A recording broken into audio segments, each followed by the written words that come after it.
Hello guys, hello, this is for Sagittarius.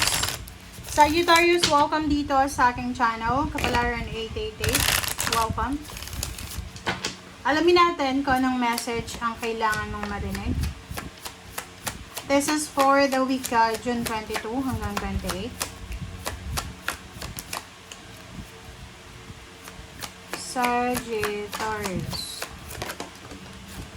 Okay. A blessing for a mother and a blessing. Oh, wow! Ang galing. Ito yung napapanahon sa panahon ngayon.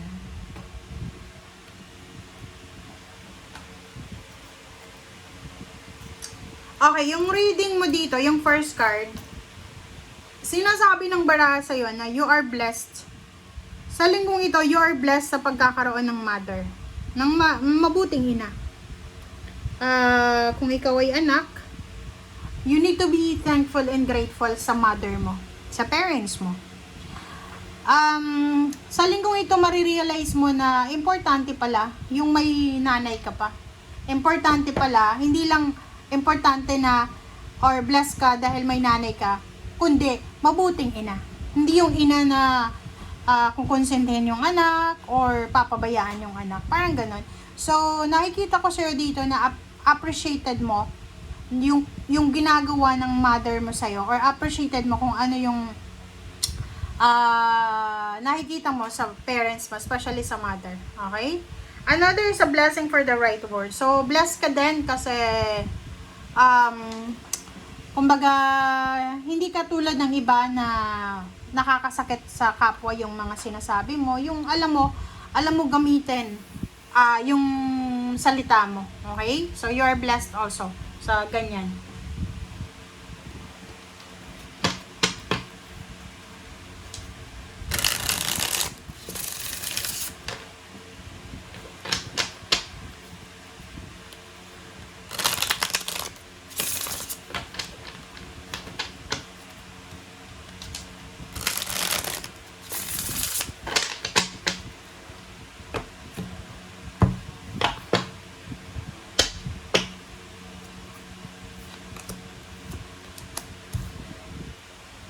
Okay, first two cards tayo sa second deck ay Queen of Cups and Two of Cups. So, 'di ba? Ang nakikita ko sir dito, Sagittarius, is swerte ka. Lalo talaga sa mother, oh. Mother talaga 'to. Queen of Cups, this is your mother. So, you're blessed kasi yung parents mo siguro intact pa ngayon, buong-buo pa. Walang naghiwalay, walang cheating. Kumbaga, yung parents mo siguro sila yung sabihin na natin na iniidolo mo pagdating sa relationship. Yung iba din sa inyo dito, pwedeng single father ka, single dad, or single mom. And since yung mother mo yung iniidolo mo, gusto mong kumbaga i-follow talaga yung footsteps ng nanay nyo. Nakikita ko sa'yo dito na mararamdaman mo yung sobra-sobrang pagmamahal sa'yo ng parents mo, especially ng mother. Okay. May iba dito sa inyo, Sagittarius, na medyo nag-aalala kayo. Nag-aalala kayo na baguhin or nag-aalala kayo sa kung ano man na transformation na meron kayo sa ngayon. Ano bang nagbabago sa buhay mo ngayon? May nagbabago or may kailangan magbago sa buhay mo pero takot ka. Okay, Ace of Pentacles and the Star. Nakikita ko sa'yo dito, there's an incoming, malaki siya. Incoming huge. Okay, financial abundance, financial achievements. Satisfied ka dito diba? Pwedeng new job, new career, new source of income. And there's a star. So yung the star dito, this is your dreams hopes and dreams mo yan So, sinasabi ng baraha sa'yo dito na ang star na yan yung mga pangarap nyo sa buhay. Okay? Yan yung mga pangarap nyo sa buhay. And sinasabi ng baraha, dahil dito, sa darating na to na pera, lump sum of money, financial abundance, or pwedeng malaking sweldo, maging malaking source of income, yung mga pangarap nyo financially, ay posibleng unti-unti nyong makukuha.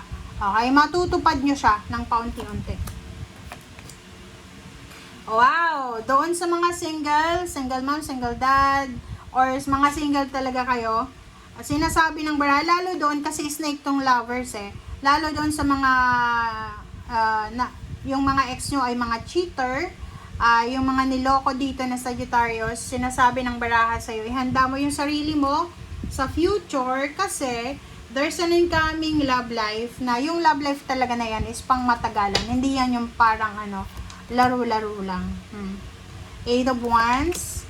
Ang galing na ito guys, Sabi ng baraha sa'yo, kung galing ka sa toxic na relationship, galing ka sa abusive na relationship, huwag kang magmamadali na mag-asawa ulit. Huwag kang magmamadali na makipagrelasyon ulit. Kasi pwede mong pagsisihan yan. Okay? Huwag kang hahanap ng rebound kasi mahihirapan ka niyan Okay? Kawawa naman yung mahanap mo kasi siya yung magsasuffer ng mga ginawa ng ex mo. Ace of Swords, sinasabi dito kung lalaki ka or babae, especially sa mga babae na Sagittarius, may posibleng manliligaw sa'yo kung babae ka. May manliligaw sa'yo Sagittarius. Sabihin natin na ang manliligaw mo ay water sign or ang manliligaw mo ay earth sign, Virgo, Capricorn, or Taurus, parang ganun. Or water sign talaga siya. So, yun. Pero kung may manligaw sa inyo or may gusto kayong ligawan, kung lalaki kayo, dahan-dahan lang wag masyadong aggressive tayo. Okay? Kasi kung nangyari sa inyo sa past na hindi maganda, pwedeng maulit yan kung hindi ka madala sa mga taong yan. Okay? Okay, Sagittarius, ang nakikita ko sa'yo dito, sa usaping pera, kung may problema ka sa problema ka sa love life or sa family, sabi ng baraha, ihang mo muna yan. Kumbaga, halimbawa, broken ka sa usaping emotion, yung puso mo ay heartbroken ka. Sabi ng baraha sa'yo, ihang mo muna yung kung saan ka broken. Hang muna yung brokenness talaga. Hang mo muna yung pagkakaroon ng love life, ganyan. Wag dyan muna yung focus. Ang focus mo muna ay pera. Kailangan ng focus mo muna is maging balance yung finances mo. Okay? Kasi, ganun pa rin 'di ba? Halimbawa, galing ka lang sa heartbreak, tapos kukuha ka ulit ng isang tao para magmahal or mahalin mo, hindi ka pa nga naka-recover sa una So, nasa 8 of Swords ka pa rin. Hindi ka pa rin maka-move on yan. Kailangan mo lang talagang i-prove sa sarili mo or sa person mo na yon, sa ex mo, na naka-move on ka na, which is mali yun. Sabi ng baraha, okay lang maging single ka for so many time or for how many years, as long as na, kumbaga, wag mong i-prove sa ibang tao or sa sarili mo na naka-move on ka na. Kasi, usa yan, nalalabas. So, dito sa barahan na to, gamitin mo daw yung pagiging heartbroken mo sa trabaho. Okay? Para kumita ka ng mas malaki. Okay? Yun, parang i-divert mo ba? I-divert mo ba yung nasaktan mong puso sa pagtatrabaho para maging marami kang pera kahit na broken ka, heartbroken ka. Okay? Thank you. Bye!